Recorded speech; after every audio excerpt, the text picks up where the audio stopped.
The president has made it astoundingly clear that the reason for these tariffs, and I just talked a lot about this on Fox News, is the illegal surge of deadly drugs and of human beings that we have seen trafficked over the southern border and the northern border, hence the tariffs on Canada.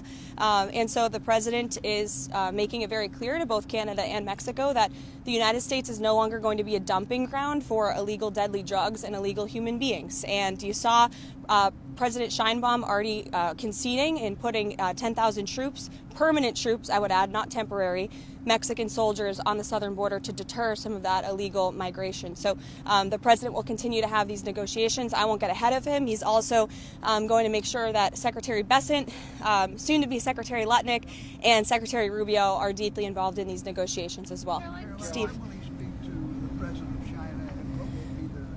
Sure. Well, he said in the Oval Office it'll happen in the next couple of days. I don't have a schedule yet, but I can check with NSC and let you guys know. And we'll obviously provide a readout of that call either via White House statement like we do or via Truth Social like we do sometimes as well. Caitlin. Can you confirm that Elon Musk is a special government employee? Yes. What kind of security clearance does he have? I can confirm he's a special government employee. I can also confirm that he has abided by all applicable federal laws. As for his security clearance, I'm not sure, but I can check back with you. Carolyn, the president's a keen watcher of the financial markets. How much did Wall Street's fall this morning have an impact on his decision in regards to the Mexico tariff decision? It had no decision. What impacted the delay on the tariffs was the president of Mexico committing to putting 10,000 permanent soldiers on the U.S. Mexican border.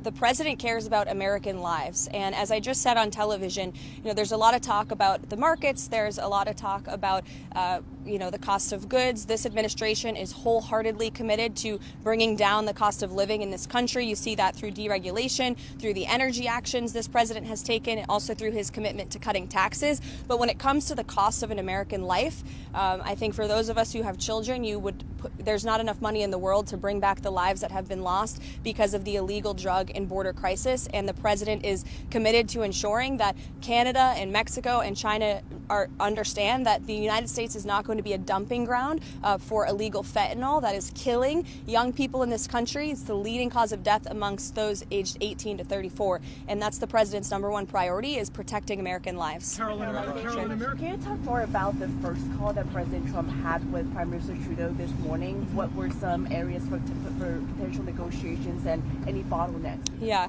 I hate to be coy, but just because I believe they're on the phone right now, I'll have to go in and check. I don't want to get ahead of the discussions or the conversations, but in the effort of transparency, we will either provide a readout or you'll hear from the president directly. Well, they won't get caught in the middle if they just comply with what the United States is asking for, which are very simple measures to work with us when it comes to border security, to cooperate with the repatriation of their nation's citizens. You saw President Trump effectively utilize tariffs when he was negotiating with Colombia last weekend as well. Ultimately, they conceded and agreed to the deportation flights that many of them have landed in the last week. First of all, Elon Musk is a once-in-a-generation business leader. He is an entrepreneur. He serves as a great ally and a friend to the president. And I think Elon Musk also has a little bit of common sense. And I think the American people really appreciate that when it comes to the federal government, because it seems like all common sense has been lost in this city. And that's what you see when you look at USAID. I know Secretary Rubio made some comments about how he will be acting as the director over that agency. And here's the reason why Elon Musk and others have been taking a look. Because if you look at the waste and abuse that has run through USAID over the past several years, these are some of the insane priorities that organization has been spending money on.